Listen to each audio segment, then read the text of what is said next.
So today we have Von Galt. So she's back for another round of videos. And today she's going to start talking about abundance blocks, health tips, and tips to help out yourself to make yourself a better person. So she's a QHHT practitioner, an author, and an IT professional. So she dips into a little bit of everything. And so she's going to give us some tips on these abundance blocks, some health tips, and how to make yourself a better person. Tips for yourself. Yes. Vaughn, take it away. Yes, and we're definitely also going to get into synchronicity and how your soul groups work together to nudge you along in your journey here on Earth. That's right. So basically, just a simple background for people who are not familiar with me or haven't watched any previous videos of our interviews. I am Von Galt, and I'm a normal working mom here in Seattle, Washington, and I actually work in the IT profession. So I have the same kind of schedule as almost everybody in the working world. And aside from that, I also write books on any topic that is interesting to me. And I think I always joke that my residual income from my books basically pays for the expense of childcare here in Seattle. Nice. It's enormous. So people who live in IT areas, in very expensive areas, also have a balancing act, and a lot of people have what they call a side hustle. So anyway, in the description for her books that's listed on Amazon as well. Yes. So it's easier for everybody to find. Mm-hmm. Thank you. So anyways, so I write books, and one of the things that I do to write books and to get content is I am a QHHT practitioner, which is quantum healing hypnosis through the Dolores Cannon modality that she created when she was alive. And basically how I came to be a QHHT practitioner kind of goes into my side hobby of writing books. So, I am from an indigenous tribe called the Hmong tribe of Laos. And I live here in America under political asylum. And I have been raised in Laotian folklores and also Buddhism. So I have over 40 years of Buddhist knowledge in metaphysics and manifesting with metaphysics and consciousness through that tradition. And I'm constantly working to perfect, myself and my Merkaba, my mandala, which is what we call in Buddhism. And basically from following research of many Buddhist monks like the Dalai Lama and other prominent figures who was, I think over 20 or so years ago, was offering themselves as case studies to help get evidence on meditation, mindfulness, consciousness studies, quantum physics, all that area. I started following the works of many of these monks, and then I started getting into the works of the academic research. And from going into that, I know a lot of information about the academic world that kind of has proven a lot of this stuff is really just science in every day. And from that, I came across Dolores Cannon because she was talking about much the same content, but as a hypnosis modality to uncover information about different types of lives that people have chosen to incarnate as. And so then I decided to become a practitioner so that I can put into practice the things that I know in Buddhism and metaphysics into helping people through that modality. So that's a little bit of background on myself. But basically for today, what are abundance blocks? And this is something that everyone, for the most part, has issues with. And basically what abundance blocks are it's really simple. Abundance blocks are unbalanced perspectives. That's all that abundance blocks is in Buddhism. So if you have an issue working on something, it's because you have an unbalanced perspective on it. And it can be a little bit daunting to kind of work through the layers of your abundance blocks to kind of get to the other side and get healthy and start, working on your awakening, start working on your ascension up to different levels of consciousness after you get over that abundance block or those series of abundance blocks. But I can explain how we go over abundance blocks using the Buddhist principles of the Four Noble Truths and Eightfold Path, which is the foundation of what Buddhism is, that the founder, Siddhartha Gautama, had discovered from doing research on himself and with other people, that he found and put it together into what he calls the Four Noble Truths and Eightfold Paths to addressing your abundance blocks. And so, in understanding how to apply these principles in your life, you'll demystify what Buddhism is. So it's really a practice for overall wellness and to manifest a parallel reality that's a better fit for you. So let me give you some examples of. In my mind. Yeah. Oh, you're on that question? Okay. Let me give you some examples of what a common abundance block is. So the first example of a common abundance block that I get from, like, at least in my hypnosis practice of QHHT, I have a lot of clients that come in and they typically are asking a series of questions, and many of the questions that they ask the oversoul when I put them into regression is basically about their abundance blocks that are preventing them from getting to their awakening or manifesting a better version of themselves, or manifesting a reality that is, more in line with what they want to experience in their career, in their relationship, in their health, whatever it is. But most of the questions are about their abundance blocks. And so in QHHT, what I do is I will regress people, and the oversoul will help address those abundance blocks by giving them the answers to what is the source cause of why they feel that way, and suggest areas for them to explore to resolve that issue. And that happens in every single session. Now, you could also do that yourself by just applying the principles of the Four Noble Truths and Eightfold Path in Buddhism without going all the way into a QHHT session for 4 hours and talking to the oversoul, which is also very wonderful. Some issues are so deep into past lives, into your pre-incarnation story that you set up for yourself, that you actually need to kind of break the veil and go into the spirit world and get those answers to your abundance block so that you can manifest something better for yourself. Mm-hmm. But in simplistic terms, outside of that, so let me give you an example of what a common abundance block is. And keep in mind, when we're going over addressing these 3 common abundance blocks, you have to understand that in Buddhism, the cause and effect factor is something that a lot of people are working on, even in the West. The cause is you. You are the one who is causing everything. You're the cause. Everything else is the effect. Okay, if you change yourself and your unbalanced perspective on something that you're working on, you would change your personal frequency and your energy will change, and that will put you into a parallel reality that is more in line with the frequency that you now radiate at with your new balanced perspective about that abundance block. So just keep that in mind, cause and effect. So the first most common abundance block is about yourself, which is what I usually get in my QHHT sessions as well, is I want to find true love. I want a really good relationship. My marriage is not working. Something's not working in this personal relationship that I have with this person.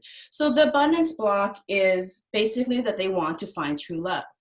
So they're actually, in my book, Buddhist Guide to Manifest Parallel Realities, this actually is in there, and I called The Matrix of Delusion. And basically, I put in the 4 Noble Truths of Buddhism in this worksheet. And the 4 Noble Truths are this. The first Noble Truth is that life is suffering. You're just not going to get away with it, okay? If you're in a physical meat pack like what we have here, it's going to suffer. It's just a reality of being physical, all right? If you don't want to be physical, then you won't suffer because now you're just energy. And there's nothing to experience physically. So 1, life is suffering. 2 of the Noble Truths is that attachment causes suffering. And many people's abundance blocks is because they are attached to something. Okay, it doesn't have to be physical. They can be attached to drama. They can be attached to the image of something. They can be attached to a fantasy that they would like that person or this person to be like. It's just attachment is what causes the suffering. The third Noble Truth in Buddhism is insights remove suffering. So if you get insights on why it is the way it is and you understand it, then you won't suffer anymore. Okay, so insights remove suffering. And then the 4th one is living the Eightfold Path ends suffering. Okay, so those are the 4 Noble Truths in Buddhism. That's the first half. Now, how do you live the Eightfold Path to address these abundance blocks? And here's what the Eightfold Path is, and I'm going to explain how to apply this. So you could do this to yourself with the issues you're working with. You could even do it with a group of people, and then they can put their feedback into the worksheet, and then you can work on your abundance blocks together as a group exercise if you want to. So there's no more detail in my book, but this is the basis of it. So the Eightfold Path is 1, correct thought, 2, correct speech, 3, correct action, 4, correct livelihood, 5, correct understanding, 6, correct effort, 7, correct concentration, and 8, correct mindfulness. So those are the Eightfold Paths in Buddhism, and that's the 4th Noble Truth, which is if you live the Eightfold Path, it will end your suffering in whatever your abundance block is. That is Buddhism in a nutshell, okay? That's what Buddhism is applying these principles to your abundance blocks every single day so that you raise your frequency and your level of consciousness. And by changing your energy frequency, you manifest to yourself a parallel reality that is more in line with what you radiate at. Okay, and this has been proven in kinesiology from Dr. David R. Hawkins, which is the #1 mental health doctor in New York when he ran the largest hospital during his medical years. He had proven this as well in his practice with thousands of mental health patients. So let's get back to the first example, which is, I want to find true love. Okay, right. So somebody comes in and they go, I really want to find true love. I want to find true love. That's their abundance blocks. They're so tired of attracting the same type of person, just different kinds of the same person, the same BS. They don't know why they do it, and they're just getting tired of it. And so they like get to the point where they want something better for themselves. So in Buddhism, in the worksheet, what you do is you make 4 columns in the worksheet, okay? And again, this is outlined in my book. So the first column is suffering. That's 1 for suffering. The second column is attachment. 1 for attachment, okay? This is going to start sounding familiar because this is the 4 Noble Truths of Buddhism. The third column is causes, which is insights. Insights remove suffering. So you're going to list out your causes. And then the 4th column is the Eightfold Path. All right, so those are the 4 columns in the Matrix of Delusion worksheet, okay? And these are the 4 Noble Truths. Now we're going to apply the Eightfold Path that I had listed earlier on your issue. So the first issue is I want to find love. So, and I want to find love. That's what the suffering is. The suffering is, I want to find love. I'm tired of having, a bad relationship with my loved one, my spouse or my boyfriend or whatever. So that's the first column that you write in, and that's your suffering. The next column is your attachment. Okay, so now you're going to go through the things that you're attached to, which is, what are you attached to? And when you start doing this worksheet, you pretty much start understanding why you do the things you do. So you're attached to maybe this fantasy of what this relation should look like, of how this person should act, or be like, how this person should look like, what different parameters they should be like. So you're attached to all these things, and you're not talking about yourself. You're just talking about your big list of attachments that is wrong with this person. Okay, so these are the things that you're attached to. You're attached to the physical, you're attached to the form of how it's supposed to look like. So you write down the things that you're attached to. And once you write that down, then you're going to go through the causes. Okay. So the causes, we're going to see what are the insights that are causing this that you're not looking at. Okay. So we're going to move to the Eightfold Path. And this is where we're going to really dissect your problem and see where your abundance block is. So the first Eightfold Path, which is correct thought. Okay. The suffering is that I want love. And you are attached to all these different things about how this should look. So the first thing is, are you applying the correct thought to this thing? So are you thinking about it correctly? Like, if you are just looking at the problem being that person needs to change, that person needs to make so much money, that person needs to look like this, that person needs to act like this, they need to know when I'm right, when I need this, they need to this. You're not thinking correctly, because the problem, as you start listing this out and you start seeing your list, the person who has the problem is you. You are attached because you cannot accept them for who they are. Okay, and they are just a reflection of who you are. You attract to yourself what you are.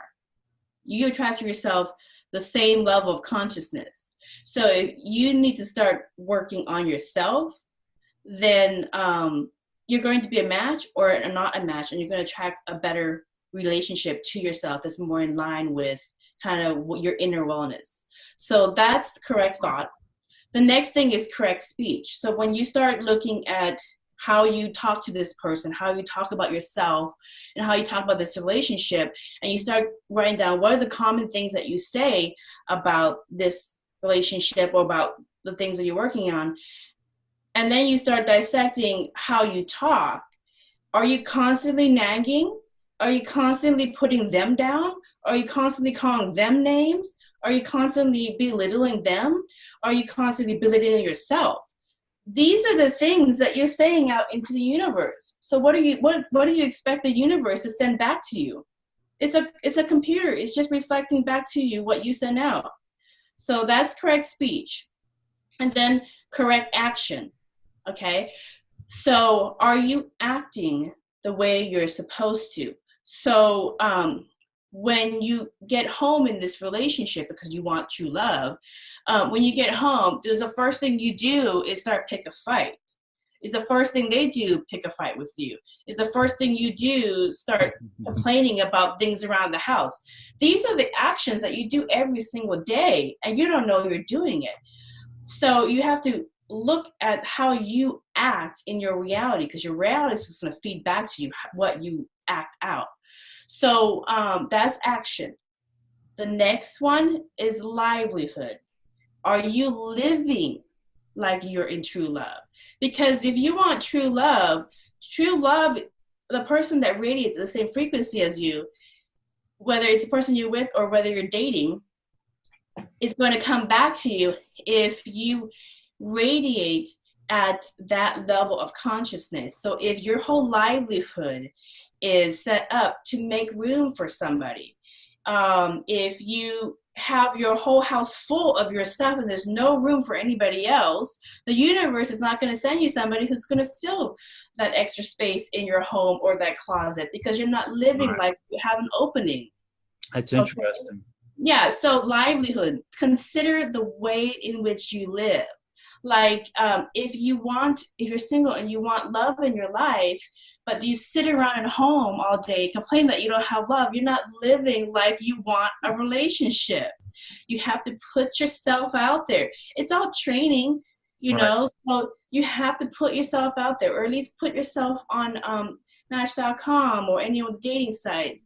Go out with friends, meet new people. If all you do is date the same people over and over again because you never put yourself out there and expect a different type of relationship with the same circle of people that you've been dating over and over again, then you're not living a livelihood that has an opening and vacancy for somebody new that may, you know, be a matching frequency to who you are. So your livelihood is, you know, unbalanced perspective. And it's hard for that new person to find you too. Right. Yeah, So that. that's the livelihood. The next Eightfold Path is understanding. Are you having the correct understanding in your situation? So you want true love, okay? But you make your list of things that you want. Are you that person? Because if the person that you want to attract to your life is so many barometers higher up in a consciousness level than you are, then you don't have the correct understanding, okay? It's just like, what's your dating FICO score? Okay, are you a good risk to be with? Maybe you should go get some financial help with your inner wellness, okay? So you have an understanding that you attract what you are, and you want better, you work on your inner work. Right. The next one is effort, okay? Correct effort. Are you making the effort to find true love? Like if you find somebody that is, you know, they are in your frequency, you guys enjoy each other, you're having fun, but you don't make any effort to meet them halfway, to, you know, go and fill your calendar up with them. If you just put in your books, all it is work, maybe some workout, everything else, and you barely squeeze room and hope that there's space for somebody to be with you, you're not making any effort. Just like if you want to lose weight, you have to work out. You have to do the stuff. You have to eat right. You have to work out. You have to apply the principles to be healthy.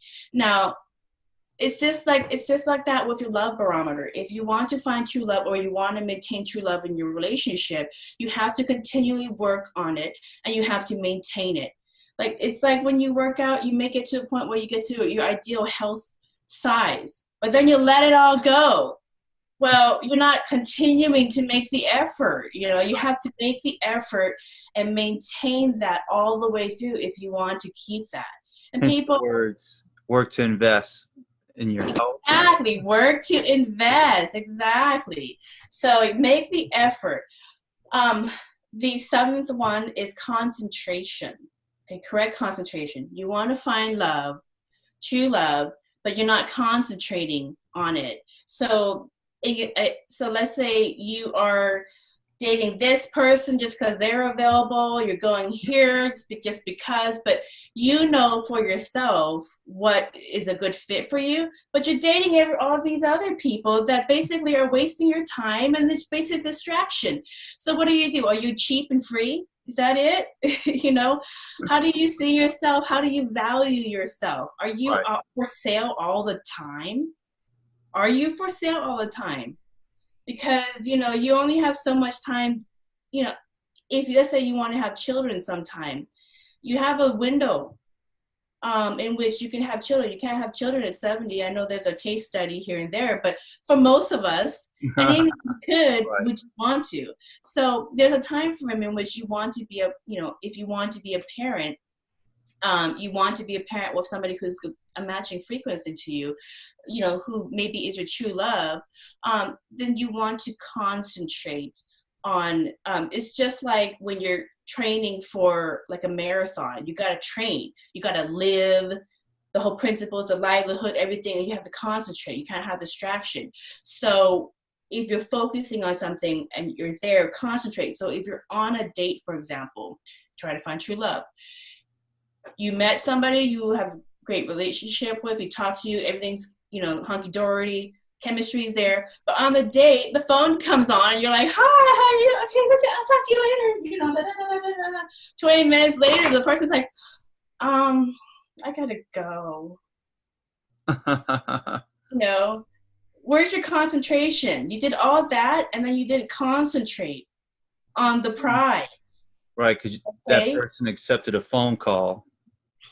How do you in that moment, in that time slot that you had put for that date, you didn't pay attention to the thing that you were there for, which means that you really didn't value that person's time to get to know you.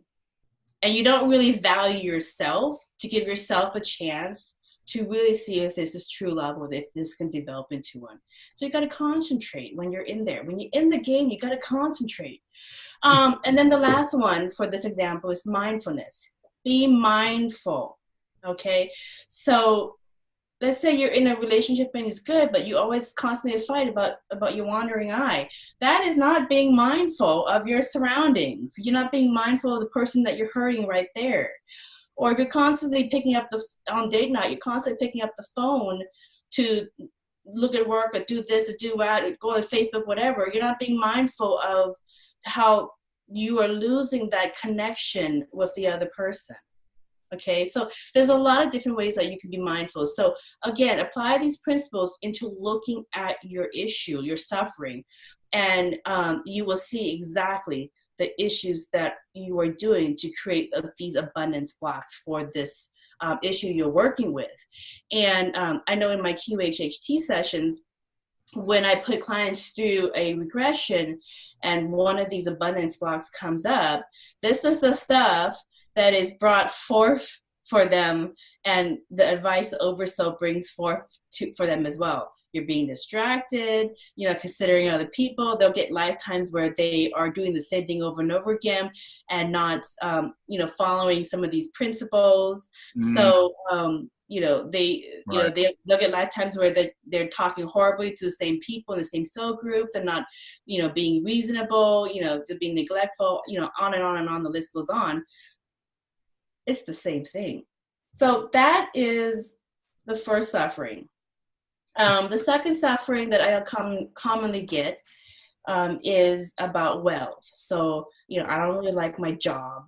I don't like my job. That's probably a huge one. That's a huge one. Oh my goodness. That one is right up there on what most people have questions for the Oversoul in my QHHT sessions. I don't like my job. I don't like what I'm doing.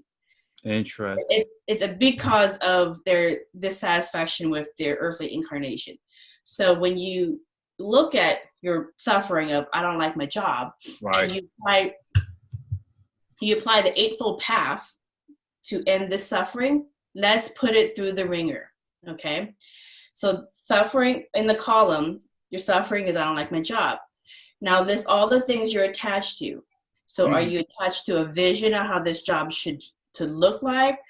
Is this job supposed to pay you a certain amount? Is this job supposed to have so much power in it? What is it about the job that you're attached to that you're dissatisfied with? And then go through the causes. Why are you in this job? Is this a job that's in line with your education, with your experience level? Did you get this job through somebody that go list through the causes so that you can kind of see a pattern, and then apply the Eightfold Path. So are you thinking about the job correctly? If you're dissatisfied by the job, have you considered that this job might be a stepping stone to something else better?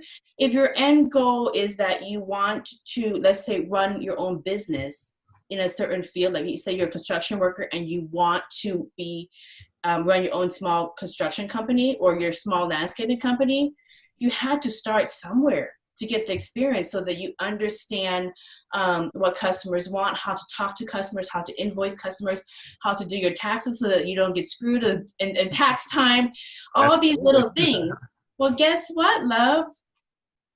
You had to start some entry-level job in this profession to be that guy that owns that, small company, the small construction or landscaping company. You had to learn all this stuff, and you're learning from experience, and you're also getting the training that you need from your education. So like if you're an electrician, you're going to go get your electrician license, whatever. So are you thinking about it correctly? Because you don't like your job, but is the job in the industry that you find happiness in? Is your ideal vision to create homes or beautiful landscape or whatever your future vision is? You have this great vision of what you're going to be happy with. Well, there are steps that lead to this vision. It's part of the journey. Okay, so maybe you're not thinking, maybe you're not thinking correctly. So are you having the correct thought about it? Are you speaking correctly about it? Are you going to work every single day cussing at yourself and cussing at this job? Damn, people are doing that. It's evils. Can't stand this client. Oh, I can't stand my boss. I hate the commute. What? You write down the things that you commonly say about your job, at least your job, and then see what is the language that you feed to yourself every day about your job. Interesting. And you're sending that out to the universe, and you're going to get more of it back. Okay. Right. What you put out there, you receive. Yep. It's a computer. It's a computer. Have your awakening. See that that we live in a holographic reality that is responding to the commands of its user. So you're suffering that you don't like your job. You're just speaking it out. Stop complaining about your job. Look at it differently. If it's completely in the wrong industry that you want, then switch an industry and work in that pathway. Right. So correct speech. Next thing, correct action. Are you doing the action items to be successful in your career? Okay. Are you, reading, you want something better in your career, but you're not doing anything to perfect yourself, make yourself competitive? Are you taking courses to learn how to do something more efficiently, be better at it, be more knowledgeable about it? And are you taking the action steps to work towards getting your license so that you can get that promotion and so that you can get a better position within your industry and finally attain that job that is going to make you happy? The stepping stones. Are you taking the action steps? Because the inaction is what's holding you back from your abundance box. And the only person holding you back from your abundance box is yourself. So action. Next thing is livelihood, okay? Are you living in a way that is going to be helpful to your career path? So if, let's say, for example, I want a better job and you work in, a trade industry, and you have to go get your certificate to get to next level. So your general manager is just waiting for you to get your electrician's license so that they can promote you to the next level because they need someone to fill that level. Right. So they're going to pay for you to do it, but it's just a matter of you taking the course and taking the test. You have the experience, but what are you doing in your livelihood? Are you coming home and slamming, all these beers and alcohol every night, watching games and sports and not studying? Exactly. Are you just going over your friends all the time and just pushing things away so that you don't make the time to go and find out what courses are available that fits within your schedule? And how can you pay for it, making sure to look at the resources your company has that will pay for your course so that you can get your certificate. So you're not living in a way that is conducive to your success, so that you can like your job. So live in a way that will be successful. Make room in your life to have the time to do the coursework and get the things that you need so that you can get promoted. Right. Next thing is correct understanding. Again, are you understanding your situation in a way that's conducive and helpful to you? So if you're complaining about so-and-so getting a promotion who you think is better, you're better than they are, you do it faster, better, easier than they are, but they made the time to go get the certificate and get the education and get the experience outside of what the company's offering to advance themselves, whether it be for this company that you guys are both working in or somewhere else. Knocking them down is not going to help you.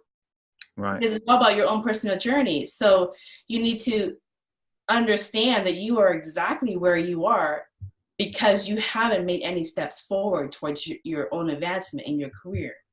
Exactly. So next thing, effort. Are you making the effort? And again, you're probably just sitting there complaining and not making any effort towards bettering yourself and getting the experience and the knowledge to further yourself in your career. As you want better jobs, more high-paying jobs, more visible jobs that you're more happy with, you're going to have to be qualified to do those jobs. And in order to be qualified to do those jobs, you have to put the effort into getting the experience, into getting the education, to have the qualifications to fulfill that job. Okay, so whatever it is. So for example, if let's say you want to create advertising as a job, okay, you have to put the effort to build your book, your portfolio. And if the current entry-level job that you have doesn't fully give all the opportunity, nobody is holding you back from starting a side project where you can get that experience. So let's say you like photography. I had a client who wanted to kind of get further into creating content for their clients, but he didn't really have a lot of visual experience. So one of the suggestions was, you like photography, go get a simple camera and start taking nice pictures, to know your equipment, start taking nice pictures. You'll eventually develop a genre, and you'll eventually have friends and family, and you'll eventually have clients that will see your material and like what you have to offer. And before you know it, you're building your own book of business, and then you're building a client base, and then you're building testimonials, then you have content for your website, then your website gets traffic from Yelp or other reviews, and then before you know it, you have the side business on top of your main job where you're a professional photographer that specializes in this or that, and now you're booking a lot of appointments where you can use that experience into a much more high profile position that needs that kind of background. Okay, so now your entry-level position that you thought was holding you back, because you made the effort to find the experience and the knowledge on your own. You took your own Udemy classes, you got your own equipment, you went out there and played around with it. You kept in the game, making sure that you're learning how to be the best photographer, whatever, how to make really good, pictures and equipment. Now you've gained that, and now you have the experience that if you want to, you can look in the market and apply for jobs in the fields that you're interested in that are maybe many, many levels up, because now you just jump to a whole new level because of the effort you put into yourself. So correct effort. Again, that goes in with correct concentration. Got to be in the game. When you're in the game, you got to focus. You got to concentrate, okay? You want a better job, okay? So, your friends who are always like, hey, man, let's go hang out. Let's go to the game on Wednesday, Thursday. Let's go to, Monday game night, whatever. You're like, sorry, I got to work on something. I got these things that I need to work on to take this course. So I have a client. I can't schedule this out, or whatever the deal is. But absolutely, it's around getting the experience that you need. So make sure that when you're in the game, concentrate. Don't be distracted. Oh yeah, don't lose your focus. Don't lose your focus. And then mindfulness. Be mindful of of your circumstance as well, and apply that to wherever you are. Be mindful of your surroundings as well. So, you know, it's just like when you're driving your car, to have less accidents, you're mindful of your surroundings. So apply those Eightfold Paths to the suffering of I want a better job, and you will get that better job. It's very logical. And then the very last one is the third most common abundance block is my weight issues are a problem. I don't like my weight. It causes health issues. I don't like the way I look. I don't like the way I feel. I feel fatigue, whatever. All these different symptoms of my weight issue. So the suffering is your weight. You're suffering because of your weight. All right. Why does your weight cause you so much suffering? Well, you know, list out your attachment. Right. I'm attached to, I have a certain image of myself. I was this image when I was 19.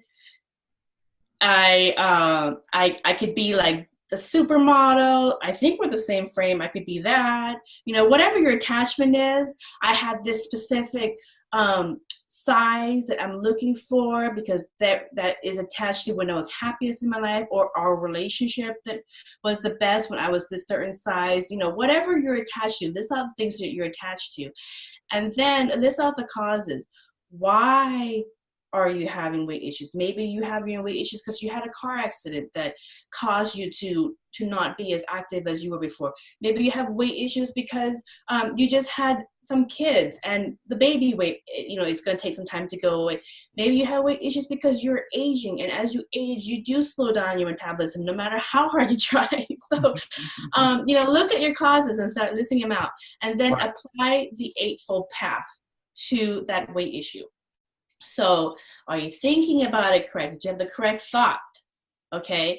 You can't compare yourself to the body that you were 20 years ago and eat like you did and not work out and still be skinny mini. Okay? Are you thinking about it correctly? Are you speaking? Do you have the correct speech? Are you speaking about yourself correctly? Do you look in the mirror and start going, ugh? Oh, you know, God, I hate this. I got it. If somebody gives you a compliment, I hate my lips. If somebody gives you a compliment, like, oh, you look great in that dress. Oh, I know, but I would look so much better. Oh, you know, it's my fat day. It's my fat day, whatever. Write all the things that you say about yourself throughout the day that you reference about your body. That is the speech that you're sending out to yourself, that I don't love myself. I don't love myself. Right. I hate the body. I hate the vessel. Coming back to you. I hate the vessel that I'm in. I don't like the ship I'm driving. You know, I'm constantly knocking at myself. If your body was removed from your soul and your body was your child, that's the stuff you are saying to your child. Interesting point of view. Okay. Split the person from the body and look at the things that you're saying to that person. Would you say the things that you say to yourself about your body image in the mirror, everywhere else? Would you say that to somebody else, but you're okay saying it to yourself? Okay, so have the correct speech. Again, have the correct action. You want a healthy body, but you're not going to work out. You're not going to eat right. You're not going to wear, you know, clothes that fit you, that are healthy for you, that look good on you in whatever size you are. You're going to buy clothes that are so many sizes less than you, hoping to go back into it. But maybe you do, maybe you don't. Until you get there, are you going to punish yourself the whole time, or are you going to love yourself into that size? You know, so have a correct action in your life about it. You mentioned working out, and one of the things was, you know, you building up energy, you have to release that energy and get that body flow and movement and release that energy. So yeah, I mean, the definition of emotion, because the way we see ourselves, the way we see our bodies, the vessel that our souls you know, are experiencing life through, you know, all of these things are emotion. And emotion, when you break down emotion, is emotion. It's energy in motion. Okay. So if you want to be energy in motion, you got to be in motion somehow. So have the correct action. Okay, are you having the correct livelihood? Are you living in a way that is conducive to you being in the most optimal health? Okay, you may be working out, eating great, but when you open your fridge, there's all this junk food in there. That is true. So, Okay, and yeah. you go in your closet, is all the clothes just blasé? They're not the best, thing you would put on that really shows off like this, like does your spirit happy to see yourself in this? Is your house You talking about for clothes, like clothes that make you feel wonderful, make you feel good, that type of clothes? Yeah, because people who usually don't like their bodies will constantly be in clothes that kind of like hide everything, and it's a reflection of their mood. So I mean, even if you wear black, get some tights on. Right. Show, get some tights on, get some cute shoes on, put yourself together in a way, or whatever size. I used to be a size 16. I love my size when I was size 16. I looked great in like black tights. I looked better than the skinny girls on the gym. I put my hair like here.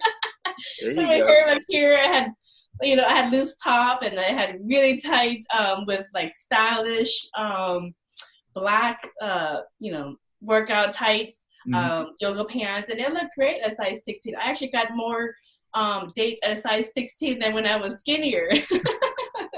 Interesting. There you And go. the guys were so nice too. They're just wonderful guys who date women who are size 16 too. 16, 18 doesn't matter, because But also, there's you probably putting out a different energy as well. From what it sounds like, you saw yourself different. You put out a positive vibe, so you was attracting those positive guys as well. yeah. Even when I was a size 16, I'm a size 10 right now, and I used to be a size 2. It doesn't matter what size I was. When I was in high school and college, I was a size 2. But anyways, when I was a size 16, before I met my husband, and I started getting really active, but there was one time at that point, I was just like, well, I'm just going to go and buy bigger clothes that are nice and that look good on me. So I just bought bigger clothes that are nice and look good on me. And whenever I lost weight, it just gave me an excuse to go reward myself with some clothes that fit me a little bit better in whatever size I was. Even when I got married, I fit it to my exact size. And if I lost a little bit, that's fine. If I didn't, I'm gonna look good in whatever size I'm getting married in. So, and I'm gonna rock whatever I got. So when you're trying to work on that abundance block of your weight, love yourself as you are right now, because in reality there is no future, there is no past. It all exists at the same time, and because it's all now, love yourself now, because what you love yourself now will be the version that you are tomorrow. Okay, so what you are experiencing now is the karma that you had in the past. So just love yourself now and work on that. So have the right livelihood, clean the house. If you are working on your weight issue or your fitness for health reasons, like maybe the weight is causing you back problems or Right. causing you certain pains for real health issues, not just cosmetic. Vanity, but for real health issues, then have the livelihood to stay in the game and live a healthy life, which means not have all this clutter all around that makes you just want to sit around and be like, I don't want to go work out, I'm really depressed. Have healthy foods in the house so that, if you want to snack, you snack on something healthy. Watch when you're watching TV or entertaining yourself, pick things that are going to make you happy and not depress you about your size. So, there's so many different ways in which you can have a livelihood that is conducive to your success of being healthy, if that is what you're suffering with. Again, have a good understanding of your situation and what you could do about it, and make the effort. They have the correct effort. So make the effort every single day. Today, I'm beautiful. When you look in the mirror, have the good speech and make the effort to you put yourself together in whatever version you are, whatever size you are, the best that you can. You know, when you walk out with your head up and your shoulders back, like you're proud of your body. 16, 10, 2, doesn't really matter. 24, doesn't matter. Be proud of it. I've seen women who are so beautiful at a size 20 than more women at size 20 who are so beautiful, who carry themselves with grace. They understand what they got. And if you don't like it, that's your problem. And they adorn their bodies with, great fashion and carry themselves with grace. More beautiful than the size 2s. Okay, so, and maybe she ends up morphing into a smaller size or whatever look she decides to morph herself into. We're all, recreating ourselves all the time.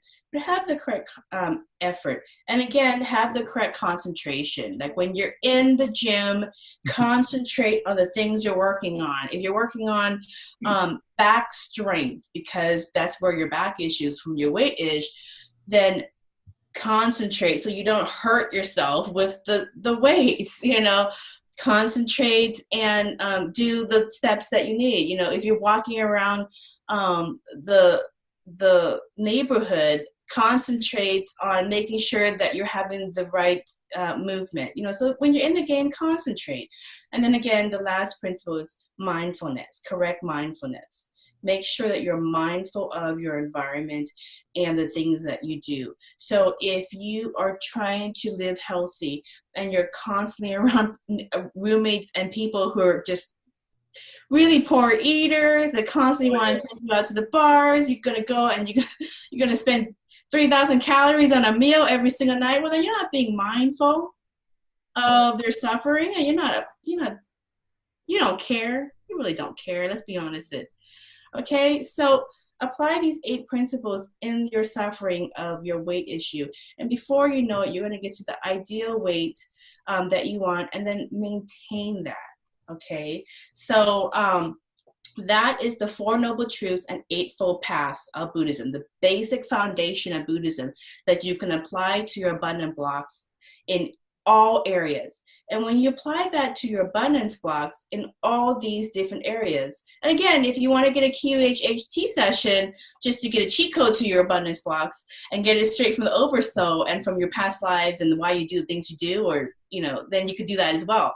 But this is also another method to apply to your abundance blocks. And when you work on your issues and your abundance blocks and you work on your issues, what you do is, again, you are becoming self-aware of the holographic nature of your reality.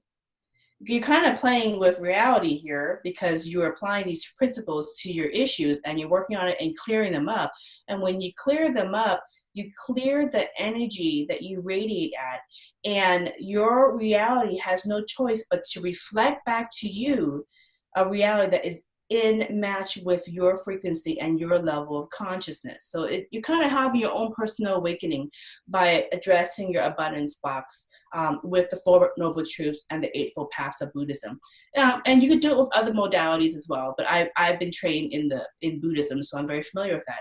And again, by raising your level of consciousness up the different scales through working on your abundance blocks, and you're going to continue to have issues, because issues is what makes growth happen. Aging and career issues, relationship issues, money issues, things will happen, because that's just part of life. So you're going to constantly be applying these principles to all your abundance blocks. And as you work with them, it becomes more part of your nature. You do it naturally. You don't know you do it, you just do it naturally. And you can kind of move away from the matrix of delusion worksheet. But, in my book, I write it out, very easy to understand the principles, very easy to understand the 4 Noble Truths and apply the Eightfold Path. And then you can just do it in all the things that you're working on. And, before you know it, you're having your ascension and you're raising your frequency. And by raising your frequency, you're raising the consciousness of not only yourself, but everybody else around you, because you're only going to attract to yourself people who are of the same frequency. And so now you are, raising into a reality that is a higher reality, So lower depth of reality has no choice but to be away from you. They can't stand you. too Mhm. happy. So, but here's the other thing also. When you are raising your level of consciousness and you're working on your ascension through addressing your abundance blocks. And remember, children usually don't have any abundance blocks. They come here free and clear. They don't have any BS to work on, okay? It's our conditioning that we put on them. And then they have to unlearn everything. So please do your children a favor and don't pass on your conditioning. So work on yourself, get yourself to your own personal awakening, work on your ascension and your levels of consciousness through working on these abundance blocks, maybe using the Four Noble Truths and Eightfold Path, and then just work on your children in terms of helping them manifest and work on the little things that they need to work on, but don't carry on your conditioning issues to them. All right, we'll wrap it up. Well, thank you very much, Fawn. Yeah. Thank you for everything. Thank you for all the information. Wonderful tips, tons of information. I'm pretty sure a ton of people are going to find this very useful and use this in their practice. And then, like I said, I'll have a link to her website and her book in the description below, so you can check it out and use some of this advice to your advantage and to make your life better and to invest in your wealth, your health, and make yourself a better person. So whether it's relationship and so on. All right. Till next time, like I said, let us know next time you come out with something, new books, new programs, come on back. So, All right. all right. To everybody, take care. Have a good night. Thank you for watching this video. Please make sure you subscribe to our YouTube channel. We have more videos coming out. And if you're interested in doing an interview, please send me an email, jason@work2invest.com. You can go to the About Me page on the YouTube channel for Work to Invest, and it gives you some ideas of what I'm looking for, what kind of people I want to interview, life coaches, business coaches, entrepreneurs, creators, authors, musicians, and my email address will be right here. If you're not a robot, please click on this, and my email address is jason@work2invest.com. Also, please don't forget to check out our resource page at Work to Invest. Tons of information, investing, real estate, online business tools, affiliate marketing, Kindle publishing tools. If you're an author, this would be a great. There's even information about investing in your health, becoming a healthier person. So tons of information. Make sure you check out work2invest.com resource page. So thank you very much. Please subscribe.